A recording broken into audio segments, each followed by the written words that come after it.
And oftentimes, I think people analytics can be treated as like the last link in the chain of like, okay, we did all this stuff. Now go look at the data and tell us what happened. And it's very backward looking when really it should be forward looking. And you actually have the opportunity to influence before something actually happens rather than just reporting on it afterwards. Welcome to the Science for Work podcast, where we explore evidence-based insights from IO psychology and HR management to help make work better. I'm your host, Matt Lampe. In today's episode, we're exploring how people analytics can evolve over time, from reporting and measurement into a tool that supports better decisions and action. We're joined by Colby Kennedy-Nesbitt, a people analytics leader whose work sits at the intersection of research, practice, and organizational decision-making. In our conversation, Colby brings a thoughtful and grounded perspective to how engagement data, analytics, and measurement actually show up inside real organizations, not just in theory or on dashboards.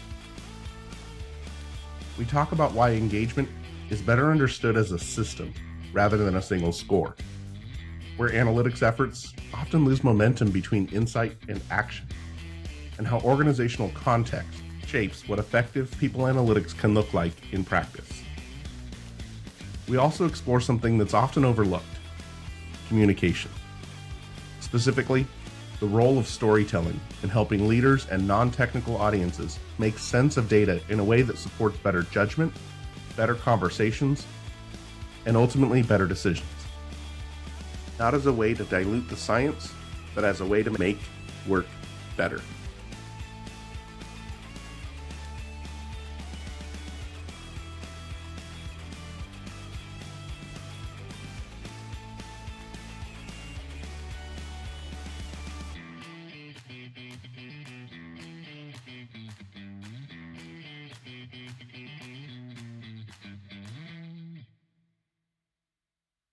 Colby, welcome to the Science for Work podcast. Thank you for joining us and taking time to share some insights. I'm really looking forward to our conversation. But before we jump into any of that, for all of our listeners who may not be familiar with your work, could you share a little bit about your background and how you came to focus on people analytics and engagement? Yeah, absolutely. Well, thanks so much for having me. Really excited for this conversation. My name is Colby Kennedy-Nesbitt. I'm an IO psychologist.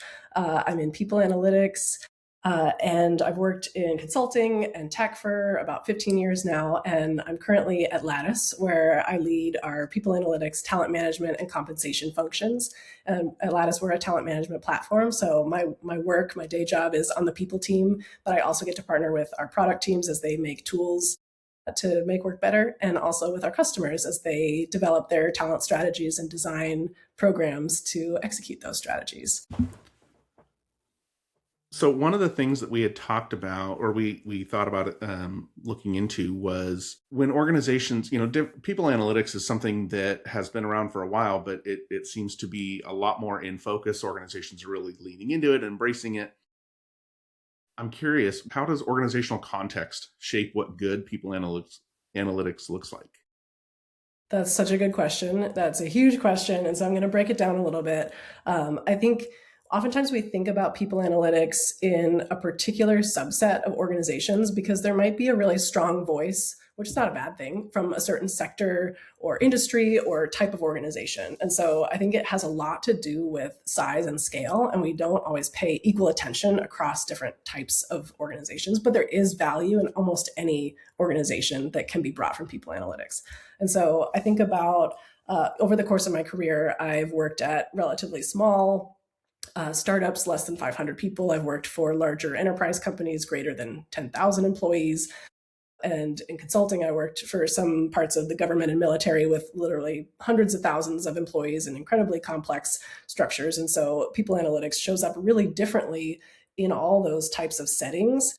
And there are so many different characteristics that can support those and the capabilities that are required to be successful in each of those. Those can look really different. And so I think a lot of times when we think about people analytics, we think about pretty mature teams at a large enterprise, and that has a few features. Like they're complex, and so that makes change management kind of a very important activity. So I'm sure we'll have you weigh in on that. But that can make it good to experiment and do A/B testing before rolling out something where you need to change across the whole business. But at the same time, there's a good amount of stability in terms of a lot of operational structure. There's some predictability. There's a lot of governance in place typically. And these organizations are also global. And so you need to think about the individual contexts and whether something that you find in one part of the business will generalize to another. So there's a whole different, there are a lot of different ways that you might move within those types of organizations and different problems that you might try to solve. Like proactively trying to address gaps in the workforce is really strategic in that type of enterprise. Thinking about internal mobility and how you grow the next generation of leaders, and you can have kind of a long runway in terms of your planning.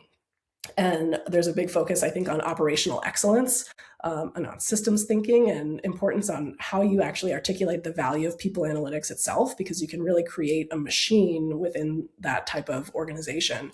And I think about an analogy like a rocket ship, where if you change the trajectory of the rocket ship by just a degree or two, that can have a huge change on, or a huge impact on where you land, right? And so a tiny change in your process, that like a small incremental improvement can have a huge financial impact.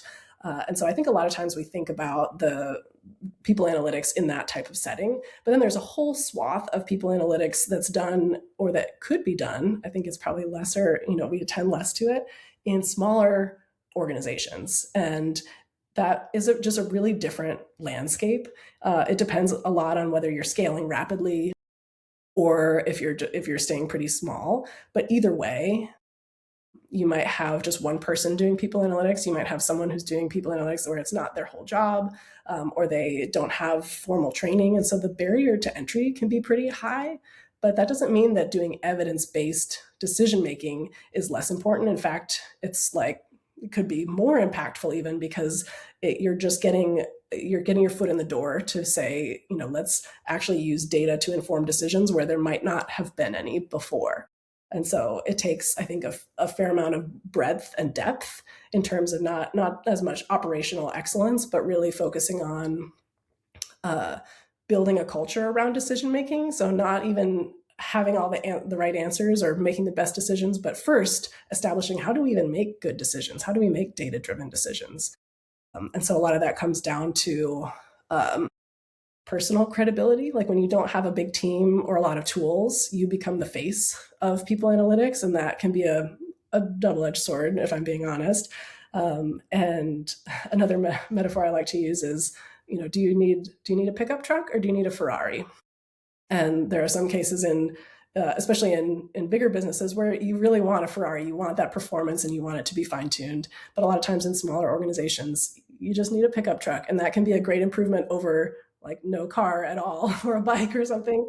And it's hard oftentimes for us to think that the sophistication of the analysis is actually not related to its value to the business. And so a lot of times I think there's this disconnect in how we are trained to think about a cool or valuable analysis versus what is valuable to the business. So there's a few angles on it, but let me know where you want to dig in further. Man, a lot of different thoughts that come to mind there around how it's practiced with small organizations versus large organizations that have been doing it for a long time versus ones that are just now introducing it.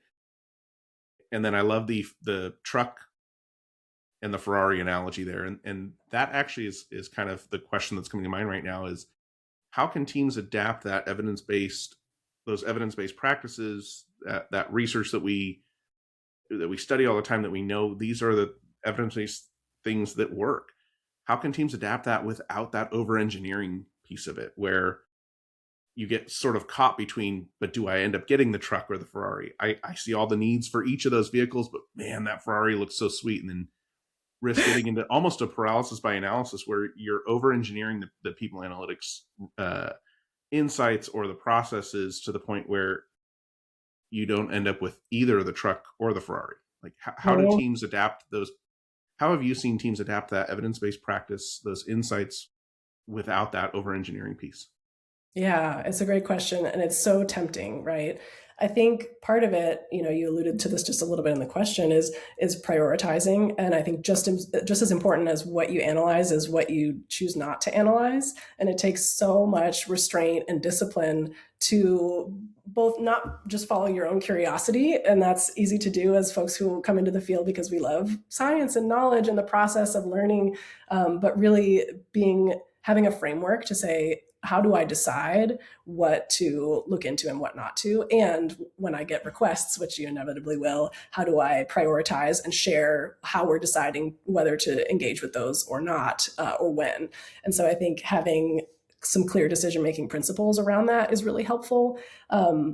Another is, I think we can fall into the trap of just thinking that we should know and measure everything because we can, and really thinking about, before you even do a study or build a dashboard or look into a question, whatever it is, we should be asking, what are we actually going to do with this information? What decision are we prepared to act on? And if we don't have the authority to act, or if there's not an appetite for that, or the business can't absorb it, then we shouldn't spend the time looking into it. A, because it's costly, and B, because you may be collecting data from employees, and then there's a sentiment that, oh, you asked about this and then you didn't do anything about it, or leaders who it may even bias decisions if you're not, careful. And so thinking about those restraints are really, really important. So that's the kind of the pickup truck and metaphor, and you can move in between too. So there are some times I think when you need that finesse of really having a sophisticated model and using an advanced analysis may be exactly the right thing for certain questions that are going to be very complex, that a big decision that can't be undone might be made. But if you're really just looking to kind of test a hypothesis, it's good to have the option to do a quick and dirty analysis. And a lot of times we're not that comfortable doing that as scientists. And to your point about doing evidence-based practice, I think it's also an easy trap to fall into, to feel like you need to reinvent the wheel and do all of the basic research at your own company. When really, like one example, I remember talking to a leader who asked, can we do a study to find out what makes a good manager? And I was like, there's decades of research. I mean, I said this in a nicer way, but there are decades of research on this, and there's no reason to think that our company is Mars and the rules don't apply there. And so there are times, I will say, where doing a proof of concept can go a long way with showing the credibility that, like, yes, this still holds here at our company. And so there may be some shortcuts you can take to build some of those cases. But in the end, there's a ton of resources, including all the Science for Work and all of this very podcast, of applying some things that we can learn from the science that you don't have to do the legwork for if you don't have a team of researchers at your disposal. One of the things that when you're talking about, like in that example of somebody saying, well, can we look at what makes a good manager? And it's like, yeah, but there's all this research out there. When communicating that research out, as scientists and practitioners, to your point, we sometimes like getting into the details and into the technical terms and all the theoretical stuff. Translating that or communicating that to your audience who may not be as familiar with that non-technical, or in that situation, you have somebody who wants something that they may be well-intended. Hey, we want to know what makes a good manager. How does good storytelling or good communicating of technical, detailed, rigorous, evidence-based insights to somebody not as familiar with that? They have their areas of expertise where they are very knowledgeable on technical stuff. What does that look like, or what have you found helpful when trying to engage some of those different audiences meaningfully with the data that is generated from people analytics, that sometimes can be shiny and bright and exciting, and other times doesn't have to be? Yeah, I love this question because it's kind of the opposite of how we're trained a lot of times. And so I think there's a lot of unlearning that has to happen, or at least it did for me, when I started operating outside of academia. And then even when I went into consulting, I was still in a very academically oriented consulting organization. And so I learned a lot of these lessons the hard way when I moved internal. And what I mean by that is, I think as an academic and as a consultant, a lot of times we rely on our expert power and we use certain words and language to convey our intelligence. And not that any, there's a everybody wants to be the expert, and not that there's anything wrong with being an expert, but the way that we talk about that work can be alienating if you're not careful, and it doesn't work the same way when you communicate to audiences that are technical and share that background and those who don't. And I've fallen down on that one a few times, if I'm being honest.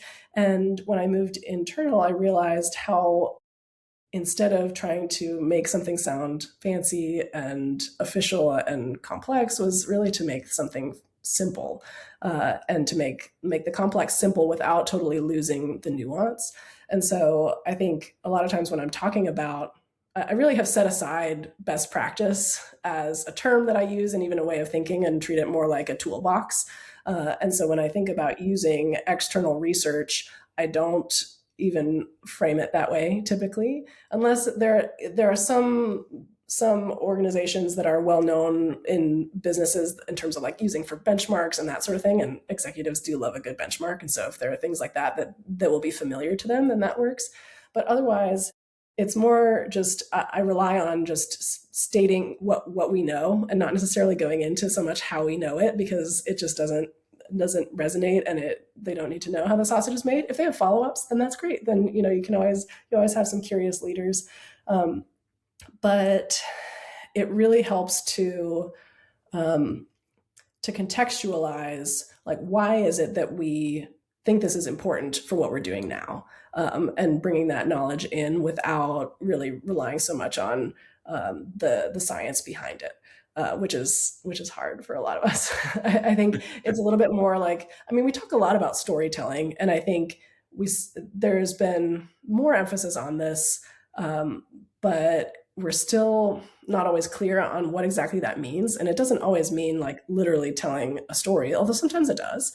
But sometimes it's using an analogy, like you can tell I'm just full of analogies. Or sometimes it's allowing them to tell the story. So maybe you present a piece of information and let them kind of connect the dots and come up with the recommendation, as opposed to feeding it to them. And that way they feel a greater degree of ownership in the outcome. But yeah, I think it's something that is a discipline, truly, that we aren't always taught. And I wish when I was trained that I had been trained to say, like, okay, here's how you do the analysis correctly, rigorously, all those things, and then here's how you talk about it with people who haven't been trained to do it. But I'm curious, what do you find effective about data storytelling, or what are the ways that you feel like that resonates with your audiences, whether it's about a technical topic or not? So to echo what you said, yes, I've also fallen down a few times on that and stumbled and went, well, I learned not to go that approach. But there has been a learning curve with balancing that scientific rigor with accessibility. And I was in a conversation with somebody earlier this week, and I actually had to write this down because I thought, okay, one, it clicked for me, it was a good framing. But two, I thought about this conversation with you, this upcoming conversation, and they talked about how good analytics don't necessarily answer the questions, but they can help ask better questions and help understand where the curiosity or the pain points are within that team or that organization. So the analytics itself doesn't have to be a binary, this is the answer, that is not the answer, but rather some more of that informed decision making where, okay, well, here's what it's telling us, also with a recognition of what else might we not yet know, and then bringing that kind of piece in. And we talked about this a little bit with, I love your analogies, and I'm very similar in the sense that I'll pull analogies and sometimes bring analogies in the work that I'm doing. And sometimes I'll even preface it with, I'm not sure if this analogy works, but this is what came to mind.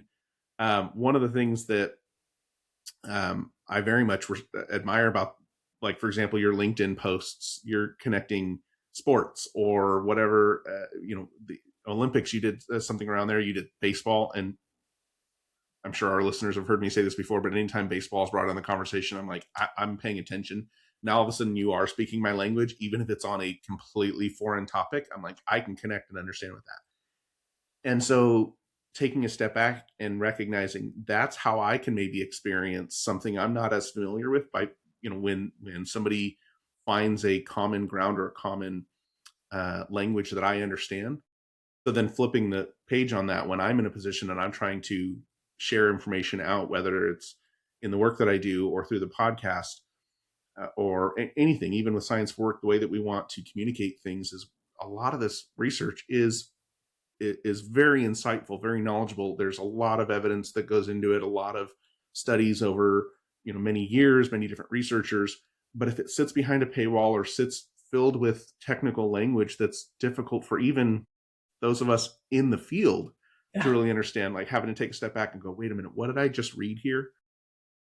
The more that the insights are able to be translated into practical, easy to digest, simple, plain language, there's a greater opportunity that those insights can lead to better decision making or have that impact that I think we're all trying to do. Yeah. I'm curious to get any thoughts around that. Yeah, I love a bunch of what you just said. One in particular about, I'll start with data.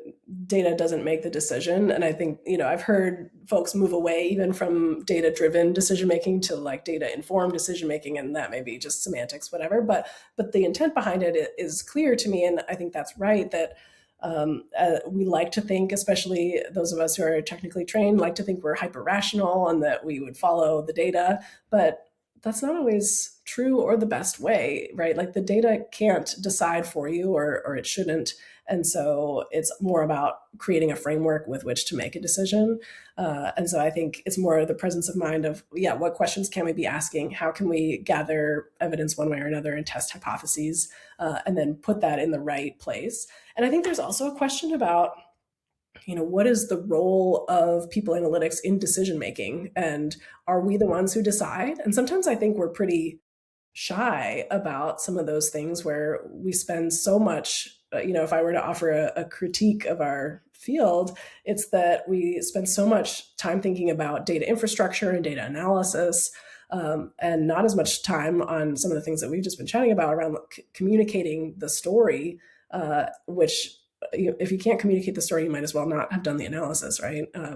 And partnering on the change. And so I think, there's so much complexity in terms of how organizations are set up and designed. And so really, when I think about the academic process, and you mentioned academic writing, that's a soapbox issue for me there, that I think it's like we're trying not to help people understand what we're talking about. It's really frustrating. When we think about academic writing, I think about the papers I wrote, and I would spend the 90% of the time on the introduction, the theory, the method, and the analysis, and then the practical recommendations were like an afterthought, like a paragraph if you could get away with it. And really, I've flipped that proportion when I present to executive audiences. It's not that I don't spend time on the analysis, but when you're presenting it, it's so much more about the so what and the now what, than the sausage making and kind of showing like, oh, look how cool this analysis was under the hood. Keep it in the appendix, Yeah. I love that. And I have had times where I've actually asked the question, do you want to know what time it is, or do you want to know how the watch was built? And that's, we can go into the detail. See, there's another analogy. We can go into the details of how we came to this data, and we can present the dashboards that show every curve going this way and that way and metrics over time. But if those decisions, or if those dashboards don't translate into decisions, there's almost becomes that philosophical, well, what was all that for? And, and that's where I'm curious to hear what other practitioners are doing and how that research translates in. There's so much good data that can be gathered, and the struggle tends to be turning it into that action. And you sort of alluded to this a little bit. And so I'm curious from your perspective, where does that breakdown usually happen? and not just from a critique of the process, but where have you seen it be able to be switched to where it does that breakdown doesn't happen and it actually empowers uh, decision making in that positive direction? Yeah, it's such a great question because I think it's so easy um, to fall down that path of just sharing the data and then not following the breadcrumbs. But I think so. The reason why I think why I've seen this happen most often is because people analytics is either not sufficiently embedded with the business and even throughout HR. And so if it's kind of behind the scenes in a silo, you often won't have the context to really make the data meaningful. And so you may not know what questions to ask around, is this true for just certain job functions? And what is the nature of that? What's the historical context of, maybe they've had a lot of leadership changes. Maybe they've had, it's a new product area. Like, you really need to know the context of the business to be able to put all of those insights into the proper like storyboard, if you will, if we're using a storytelling metaphor, and not just taking the data at face value, because it might tell you a story and you may not realize that you're jumping to conclusions to fill in the gaps where you might not have the full context. And the other, so embeddedness and context is one. Another is autonomy and empowerment, where I think sometimes people analytics ends up being buried structurally in the org, and there's a lot of talk about where people analytics should sit, and I don't believe there's one right or wrong organizational structure. They're all perfectly imperfect, or some are maybe more imperfect than others, but it's not so much about having the one right structure, but knowing that your structure will create and shape the dynamics of the work. And so if you have people analytics rolling into another function and it's lower in the business, it's a lot harder for them to get that context in the first place. And B, it can create conflicts of interest where you're kind of trying to evaluate work that's outside your area, or that you're even put in a position of evaluating maybe some of your superiors' initiatives. And having that autonomy to be able to decide what to look into and how to communicate about the results is really important for generating meaningful action, because otherwise it will fall victim to the politics and just kind of the ways that organizations move instead of creating change. And oftentimes I think people analytics can be treated as like the last link in the chain of like, okay, we did all this stuff, now go look at the data and tell us what happened. And it's very backward looking when really it should be forward looking. And of course you use historical data to look forward and you have that context coming in, but I always ask people to invite me. Don't just bring me on when the project is over. Invite me to the planning meeting so that I can kind of see forward and be able to connect things across. And that's a way that I think you can make much more meaningful recommendations that are grounded in the context of the business, and you actually have the opportunity to influence before something actually happens, rather than just reporting on it afterwards. Some of what you were talking about there to me, I was thinking back to, or reminds me back to what we were talking about earlier in the conversation around scale and size within the organization. Because if you have people analytics that's part of somebody's job in addition to these other components, does it get the time, the attention, the autonomy to be able to effectively gather the information, look in different places, understand what's going on within those dynamics? Or does it get kind of, as you said, put toward the end of, great, now we've built this, now go tell us if whatever data comes out of it? And bringing it earlier into the conversation to be able to say, in order for this, whatever outcome we get to be sustainable, to be effective, you almost have to have more of an understanding of everything that has led up to it. Because to your point, it's not just behavior analytics. There's now organizational change involved, or there's different development, there's different dynamics, engagement, and that was one of the other things that we had talked about, that I'd be curious to explore, with engagement.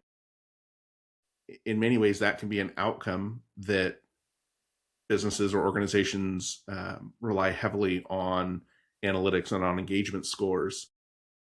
And I'm curious, what nuances or sort of system level dynamics does the research suggest that we pay closer attention to in order for those engagement metrics, that data that's collected, that's to be analyzed? What does the evidence tell us to be looking for when designing that type of analytic process to lead to engagement or to Yeah. influence engagement decisions? Oh, this is such a meaty topic. And it's one that I think is so misunderstood, or people talk past each other. And we end up wasting a lot of time, frankly, on these processes because we're not speaking the same language. And so I think there's a few things going on where you have different engagement has different connotations, I think, to different audiences. And even before we go there are different denotations within, especially for those of us who are trained in social science. There's the theory of engagement, there's the construct, and is it a state that's more transient, like being in flow, or is it something that's more enduring, like an attitude that might persist for months at a time or something? Or is it even an attitude, or is it more a behavioral, like is it willingness to contribute your discretionary effort and time to work, or is it really specifically local to your job, or is it more your company and your commitment to the company? So there's so many different layers to it that even within the academic discipline, there's disagreement about what engagement actually is.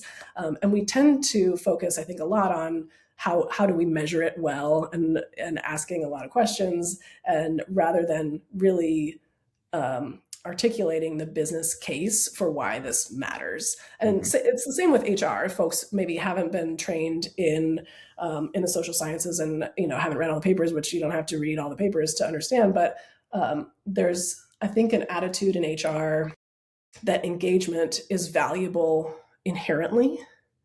And I think, a few years ago, that was a really central part of business's value proposition to employees during the Great Resignation. And we were trying to retain people at all costs, and engagement was a very meaningful metric in and of itself.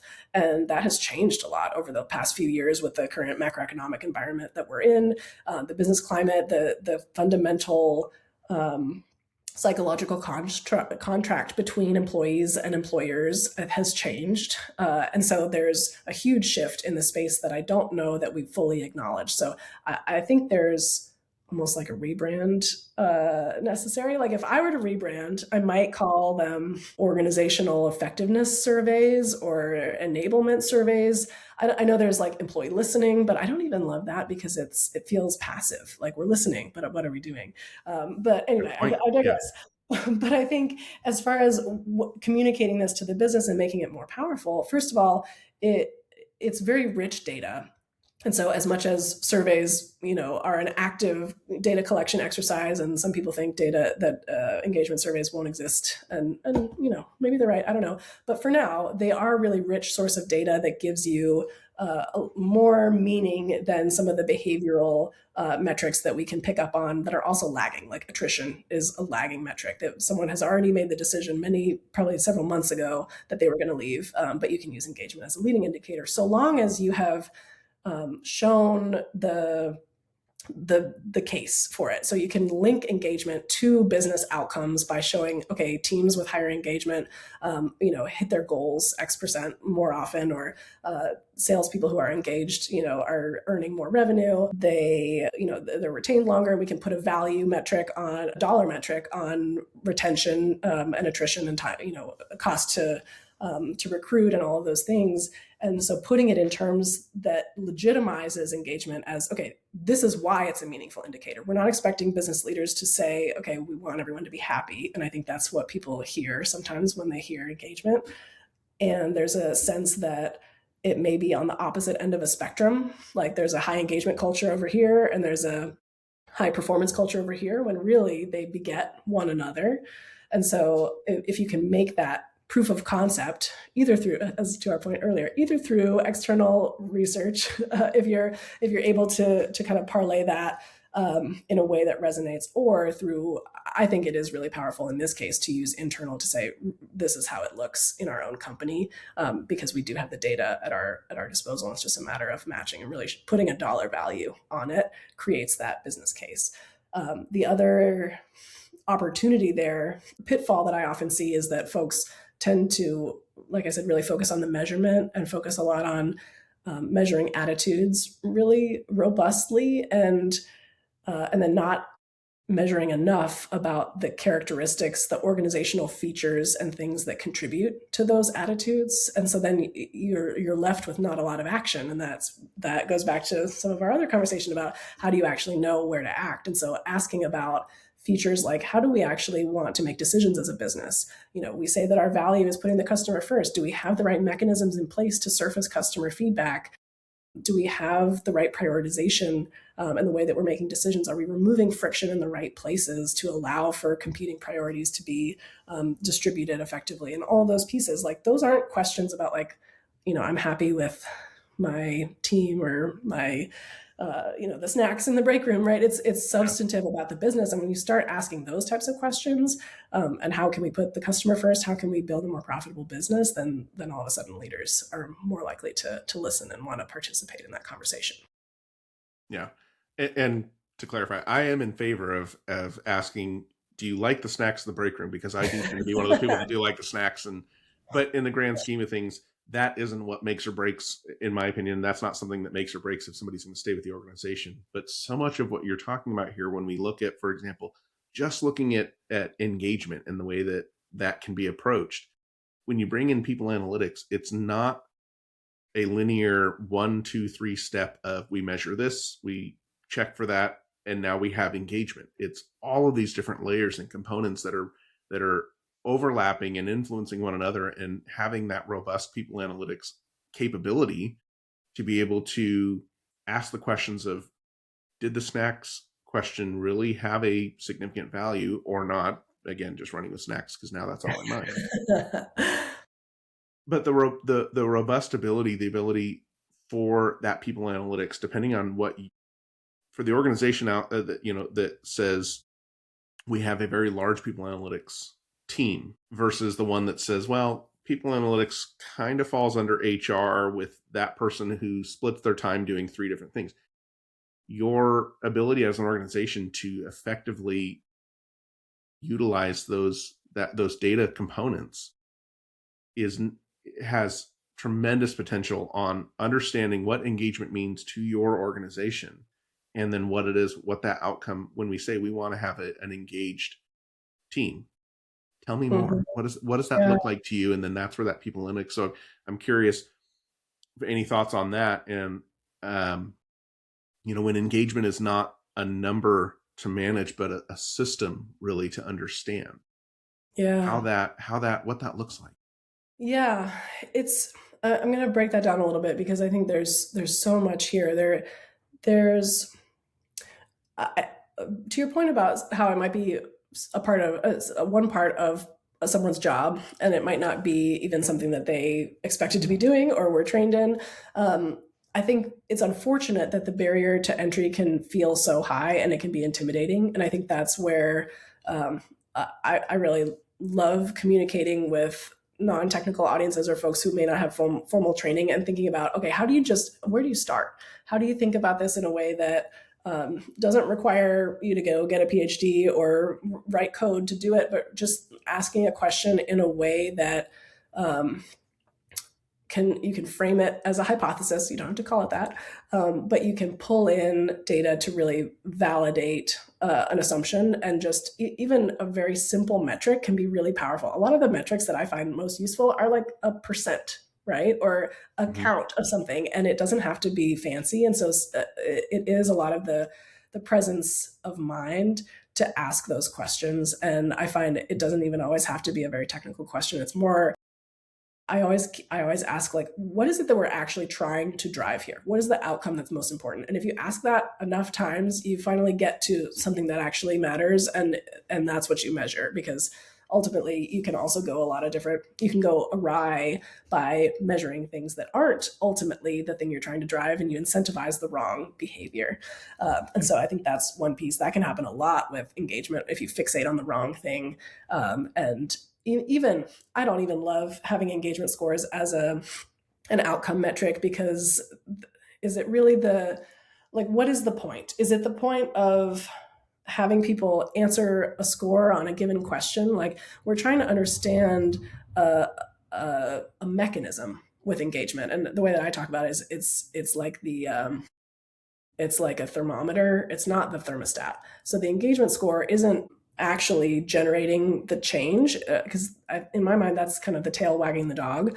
I'm way too many metaphors deep on this one, but stay with me. Where Yeah, I've got a few that came to mind too. We should, as a business, be able to articulate how do we want the business to move, and then we use engagement to verify that that's happening, and we can see the hotspots and correct.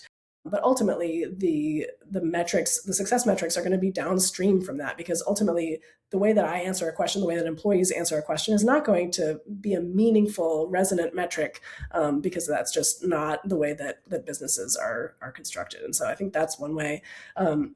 When you also think about, I think it's easy to think about the structure of a people analytics team, and whether that's where it sits and what the title is and who oversees it and what kind of tools you have. But it really does come down to people. And I think that's maybe it's a little cliche to say, but recently, actually, I was reading a dissertation by Amit Mohindra, who wrote about the role of founding people analytics leaders and the impact that their capabilities had on an organization's adoption of people analytics. And I thought that was fascinating, because it put the person at the center of saying it's the person becomes the face of the function. And I said that a little bit earlier, but it likened that leader to like a transformational leader. And I think that term gets thrown around, but it's almost entrepreneurial, really, where I think that if you're building a function at the start, you need to sell a vision. You need to be able to talk to a lot of different audiences in language that resonates with them. You need to be able to earn investment, where you might not, we're not building functions a lot of the times. We're not overseeing huge teams, but we're trying to steer the ship with just a small rudder, is another little metaphor. And you need to be able to recruit. And I don't mean just like hiring, recruiting, but like galvanizing people to the mission of doing something different. And so I think that positions someone who's trying to kind of turn the tide in a data-driven way or a data-informed way, as understanding. I think we put so much emphasis on the technical change and not enough on the interpersonal change, the cultural change. The cultural change, absolutely. So, yeah, my question to you, Matt, then is like, I think we could do a lot better in people analytics in terms of change management. Are there frameworks or tips that we could borrow to apply to the way that we deliver recommendations and try to enact change in our work? Ooh. Oh, wow. Put you on the spot. How much time do we have?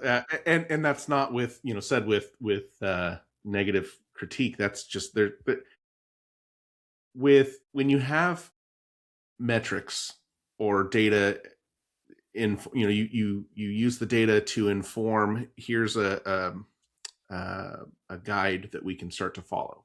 That's great. And then you have, as you start to implement some of those things, how are you continuing to check in with those to see, kind of like what you were saying earlier, if you get off by 1 degree early on, not a problem, easy to course correct. But if you don't catch that right away, over time, you can end up significantly at a different location than where you intended. And I love to see organizations embracing people analytics more and more, even if that means, hey, we're going to add this as a part of this other individual's role. It's not a formal PA position. You're doing this on top of these other things. That's still good. You're slowly starting to drip that in. And with any type of behavior change, it doesn't typically happen overnight. It takes a long time to build that, those practices, those habits. But also, if you have just the individual person doing that and they leave, did the system, did the culture Mm, embrace that? And so that's where having that in as a drip, where maybe, yeah, it's a fractional role that's also incorporated into HR for now. Sure, pipe dream future role, it's its own department or whatever. Awesome. But you know what? Right now, if we have decision makers, if we have leaders who are willing to say, I know there's value in this, let's bring this in and start introducing it step by step in little chunks, little pieces, you can start to build that framework where it becomes part of the organizational language, the mhm. expectation, and people become aware to it. You start increasing some of the awareness for it. And with that awareness, you can lead into a little bit of a desire around this. Hey, we want to have more informed decision making. We want to know that when we encourage our employees to do the engagement surveys, that, you know, what does it look like to close that feedback loop? And we don't want that feedback that to just start and stop with the engagement survey that's done once or twice a year. We want to create that culture that says we're going to have this feedback ongoing all the time. That's all, to me, that's all part of people analytics as well. Is do you have that framework that says we're constantly able to, whether you call it employee listening or all, all the different terms we've kind of talked about, do you have the system, do you have a framework set up where you're able to constantly passively and actively gather data and then use that to inform decisions, not as a this is the final route, but okay, now we know it's 2 steps this way. Oh, you know what? It's going to be 1 step that way.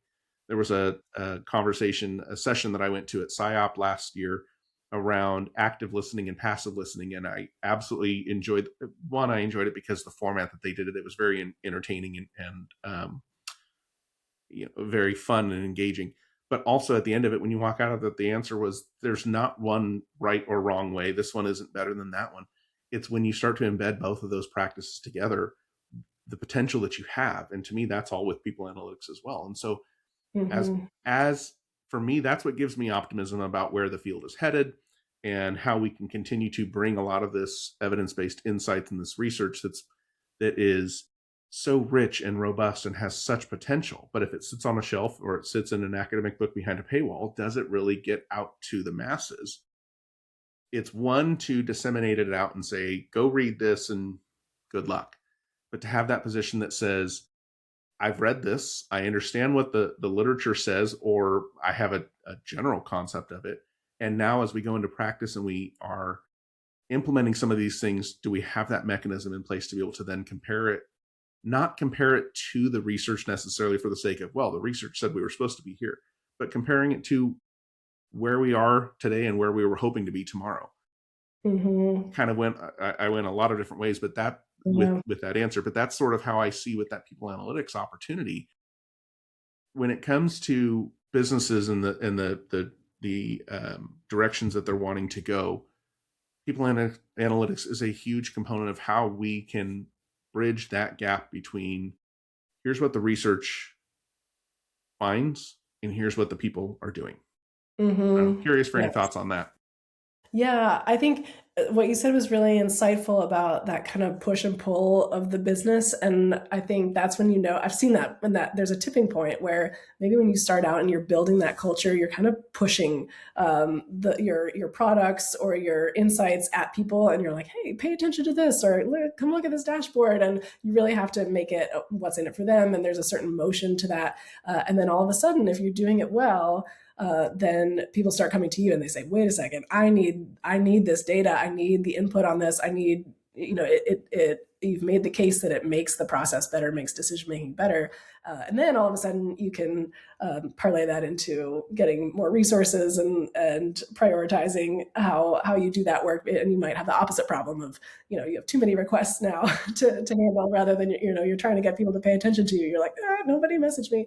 But yeah, I think that is exactly where we should be, and a lot of teams really struggle to even get to that tipping point because we haven't made the insights accessible, to your point about like the messaging and the storytelling. And and relevant? Are we doing the right analysis? Are we communicating about it in the right way? Have we used the Ferrari when it should have been a pickup truck? And are we actually solving a business problem and articulating the impact on the business in a way that they understand, not that we would write up in a journal?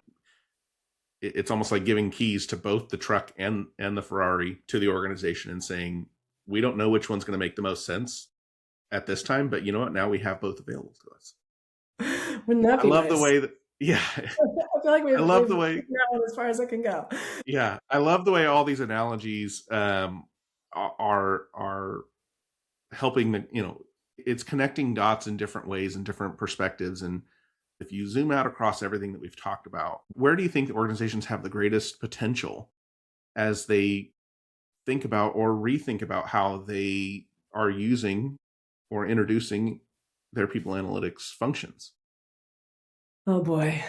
I'm going to go wide with it. I think there's an art and a science to people analytics, and we talk a lot about the science and we build around that, and that's what gets a lot of the attention. And I think there's a lack of inspiration in a lot of people analytics work of we're just asking the same questions, we're building the same dashboards, we're doing the same things over and over again. And the art of it to me is, are we asking the right questions? Are we using frameworks that can clarify things rather than making them more complicated? And thinking about what are the big questions that might be harder to measure, but are more important to answer?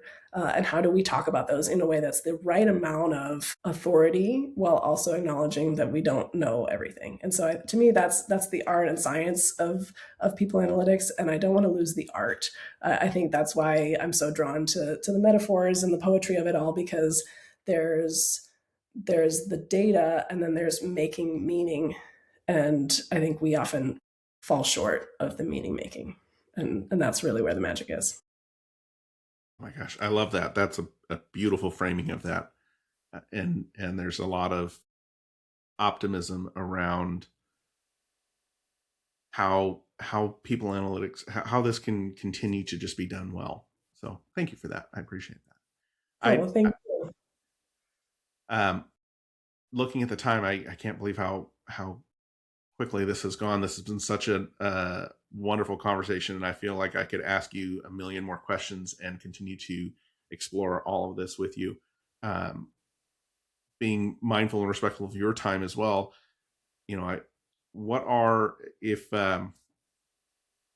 If there was one thing that you would want listeners to take away from today's episode, today's conversation, what would you want that to be?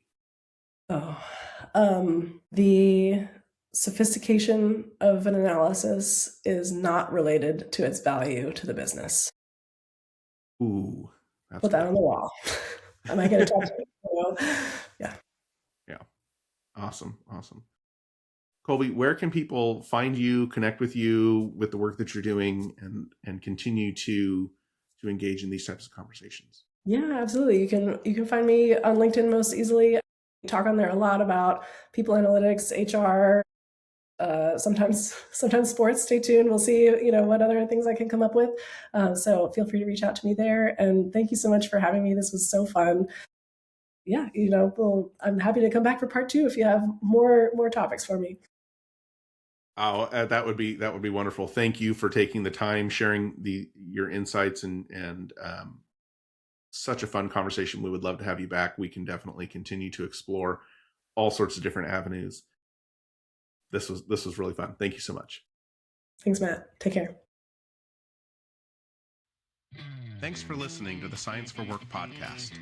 If you enjoyed this episode, consider sharing it or leaving a review. It might just be the opportunity that helps someone else discover evidence-based insights they can use in their work. For more research-backed resources, articles, and tools, or to get involved with the Science for Work community, visit us at ScienceForWork.com. A special thanks to our guest and to the entire Science for Work team. Science for Work is an independent, nonprofit foundation of evidence-based practitioners who want to make, work better.